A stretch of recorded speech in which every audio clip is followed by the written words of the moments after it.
چھٹے والے دوست مل جاتے ہیں مجھے وہاں پہ, پھر ان کو دیکھ کے خیال آتا ہے کہ جمعے کے بعد ایک اگر ہو جائے تو کیا چل رہا ہے. تو میرا خیال ہے اللہ اس کو معاف کر دے گا, جمعے چھوڑنے کا گناہ نہیں دے گا, کیونکہ وہ بڑے عذاب سے بچنے کے لیے یہ کر رہا ہے کہ اس کو پتا ہے جمعہ پڑھوں گا تو پھر چھٹے پہ, تو ایسے جمعے کا کیا فائدہ.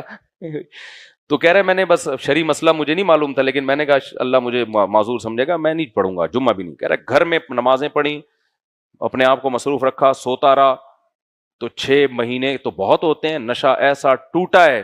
کہہ رہے صرف نشہ نہیں ختم, ایسی صحت اچھی ہو گئی ماشاءاللہ, نشہ بھی ٹوٹ گیا. اور کہہ رہے مجھ میں قوت ارادی اتنی مضبوط ہو گئی ہے, قوت ارادی. لوگ کہتے ہیں نا میں یہ کام کرنا چاہتا ہوں ہوتا نہیں ہے, کہہ رہے میں جو کرنا چاہتا ہوں الحمدللہ کر لیتا ہوں. یہ ایک بہت بڑی کوالٹی, قوت ارادی مضبوط ہو جاتی ہے انسان کی. تو اس لیے بھائی جو نشہ کر رہے ہیں, پینے پلانے کا معمول ہے, چھوڑ دیں. سمجھتے ہو گے نہیں سمجھتے, آئس لے رہے ہیں, پتہ نہیں کیا کیا کر رہے ہو, تو توبہ کی رات ہے, اس میں اللہ سے ان گناہوں کی توبہ. اور سندھ حکومت کے لیے خصوصی بد دعائیں, جن کی وجہ سے یہ ڈاکو کیا کر رہے ہیں سندھ حکومت میں سارے برے نہیں ہیں, جو ان حالات کے ذمہ دار ہیں اسپیسیفک وہیں پہ دعا بھیجنا ہے. سنو کل سارے ہی لیٹے ہوئے ہوں کہیں. جو ان حالات کے ذمہ دار ہیں, میں نام بھی بتا سکتا ہوں کون ہے, لیکن ہمارے شخصیت سے وہ نہیں ہے, ہمیں کیا کرنا ہے. جو متعلقہ امور کے ذمہ دار ہوتے ہیں نا, تو گو کہ اللہ جو بھی ہے, جس نام کا بھی ہے, اس کو ہدایت دے, ہدایت کے قابل نہیں ہے اس سے ہمیں جان چھڑا لے تو ہم. اللہ سمجھنے کی عمل کی توفیق عطا فرمائے. وما علینا الا البلاغ. جلدی بتاؤ, سوال آئے ہیں بہت سارے بھائی. ہاں, نماز پڑھتے ہوئے یا تراویح یا قرآن پڑھتے ہوئے اکثر مجھے گیس کا مسئلہ ہے. گیس کا تو پورے ملک میں مسئلہ ہے میرے بھائی, کیا خیال ہے؟ گیس ہی تو نہیں آ رہی, چولہا جلاؤ, سحری کے وقت میں گیس غائب ہو جاتی, اور آپ کو گیس کا مسئلہ ہے یار. تو آپ سوئی گیس والوں سے رابطہ کریں, بولے میرے پاس کچھ اضافی گیس ہے, صحیح ہے نا. بہرحال گیس کا مسئلہ ہے تو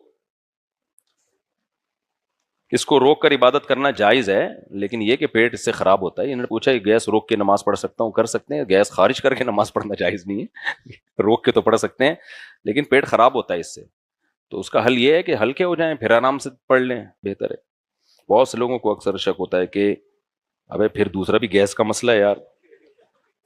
دیکھو, یہ سوال کے بجائے پڑھنے کے بجائے میں جواب دے دیتا ہوں, جواب سے سوال بھی سمجھ میں آ جائے گا. جب تک 100% یقین نہ ہو گیس نکلنے کا, اس وقت تک وضو نہیں ٹوٹتا. بعض لوگوں کو ایسے شک ہوتا ہے کہ پتہ نہیں گیس نکلی ہے, ہوا خارج ہوئی ہے, نہیں. نہ اتنا یقین ہو کہ قسم اٹھا کے بول سکیں کہ ہاں بھائی وضو ٹوٹا ہے. پیشاب کے قطرے کا بھی یہی ہے, شک ہوتا ہے قطرہ نکلا ہے کہ نہیں نکلا. جب اتنا یقین ہو نا قطرہ نکلنے کا کہ سامنے والا پوچھے کہ یقین ہے, آپ قسم اٹھا کے بولیں.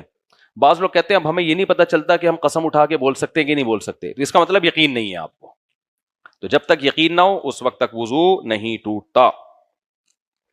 میری عمر 25 سال ہے, 10 مہینے میری شادی ہوئی, شوہر کی ظلم زیادتی کی وجہ سے جنوری 2024 میں خلا کا مقدمہ دائر کیا. اس مہینے فیصلہ آ جائے گا, تو میں عدت کا ٹائم کیا ہوگا, اور کیا میں عدت میں جاب کر سکتی ہوں, کیونکہ میرے گھر میں صرف والدہ اور 2 بہنیں ہیں. دیکھیں, خلا میں جب کیس فائل کیا جاتا ہے نا, تو پہلے مفتیان کرام سے پوچھ لیا کریں, تاکہ وہ ایسا طریقہ آپ کو خلا کا بتائیں جو ویلڈ ہو, اور وہ خلا شرعن بھی کنسیڈر کیا جا سکے. کیونکہ جج اس کا خیال نہیں کرتے, نوٹس غلط جگہ بھیج دیتے ہیں. بعض دفعہ آپ جس کو ظلم سمجھ رہی ہو وہ شریعت کی نظر میں ظلم ہوتا نہیں ہے, وہ آپ کے بیسک حقوق پورے کر رہا ہوتا ہے. تو جب بھی خلا کا کیس کوئی عورت شوہر کے ظلم کی وجہ سے فائل کرے تو پہلے رابطہ کر لیا جائے. تو علماء بتا دیتے ہیں بھائی یہ وجوہات اگر ہیں تو آپ خلا لے سکتی ہیں, نہیں ہیں تو پھر یک طرفہ خلا نہیں لے سکتی. تو یہ ہر ایک کی اپنی رائے پہ تھوڑی, تو شریعت کا حکم ہے. تو اب جب آپ نے خلا لے لیا ہے اور آپ نے کہا وہ واقعی ظلم زیادتی کرتا تھا, تو وہ خلا کے پیپر کہیں جمع کرا دیں تاکہ مفتیان کرام اس کو دیکھ لیں. دارالعلوم کرنگی ہے, بنوری ٹاؤن ہے, جامعۃ الرشید ہے, کہیں بھی جمع کرا دیں, وہاں سے فتویٰ لیں باقاعدہ کہ یہ خلا شریعت میں ہو بھی گیا ہے کہ نہیں ہوا, تاکہ وہ دیکھیں گے جج نے اس پروسیس کو پورا کیا ہے کہ نہیں کیا. جج تو آج کل بیٹھے ہیں بس ڈگریاں پکڑانے کے لیے. تو اگر پھر وہ واقعی ہو گیا ہے تو پھر جو ہے وہ عدت جس دن جج نے فیصلہ سنایا تھا اس دن سے عدت شروع ہوگی. اور وہ 3 مینسز ہے. بعض علماء کے نزدیک 1 مینسز ہیں, دونوں طرح حدیثوں میں ہمیں ملتا ہے. تو جب ظاہر ہے دونوں طرح کے دلائل ہوں تو پھر فقہا کا اختلاف ہوتا ہے. تو امام شافعی کے نزدیک 1 حیض اور امام ابو حنیفہ کے نزدیک 3 حیض ہے. تو 3 مینسز جب گزر جائیں تو آپ جہاں چاہیں نکاح کر سکتی ہیں. عدت میں گھر سے نکلنا جائز نہیں ہے, لیکن کمانے کی مجبوری ہو تو پھر نکلنا جائز ہے. اب کمانے کی مجبوری ہونی تو نہیں چاہیے, کیونکہ عدت کا خرچہ شوہر کے ذمے ہے. عدت کا خرچہ کس کے ذمے ہے؟ شوہر کے ذمے ہے. تو لیکن اگر وہ نہیں دے رہا یا اس سے لینا مشکل ہو رہا ہے تو پھر مجبوری میں جاب کے لیے جا سکتی ہیں, لیکن دن دن میں جائیں. زینت اختیار نہ کریں, زیادہ کا زینت اختیار کرنا جائز ہی نہیں ہے. سادہ کپڑوں میں جائیں, اپنے جاب نمٹائی, واپس گھر میں. اچھا بھائی, مفتی صاحب اگر یہ سوچ کر ذریعہ معاش کے لیے آگے نہ بڑھیں کہ اللہ نے جو مقدر میں لکھا ہے وہ مل کر رہے گا, اللہ نے جو پراٹھے آپ کے مقدر میں لکھے ہیں حلق میں جا کے رہیں گے, تو پھر صبح ناشتہ بھی نہ کرو آپ. کیا خیال ہے؟ بیگم انڈا بنا کے سامنے رکھا ہوا ہے, اس نے پراٹھا رکھا ہوا ہے, چائے پی لیں,